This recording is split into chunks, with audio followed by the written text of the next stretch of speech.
The UK was the first major economy in the world to commit to ending its contribution to global warming by 2050. But this is a global challenge, one that cannot be achieved alone. Digital Catapult is bringing together the best of the UK and Indian manufacturing sectors to address the most pertinent topics of industrial net zero through the application of advanced digital technology.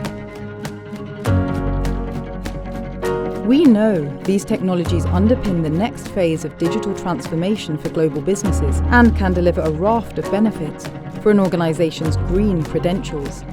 When applied in the right way, they can help businesses measure environmental impact, reduce waste, optimize usage, and extend the life cycles of vital assets. Digital Catapult's Digital Future Index 2021 placed the UK third in the world for development and uptake of advanced digital technologies.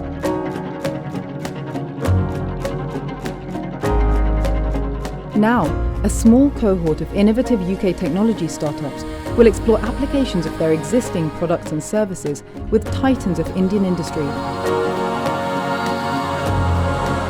to address real-world net zero challenges in two major areas. Optimizing manufacturing outputs without increasing input or sacrificing quality is crucial for the success of industry, both environmentally and economically. Designing and utilizing products for reuse, remanufacturing and recycling to enable a more sustainable, circular economy. Together, we will make real-world impact and change happen. Let's change the future together.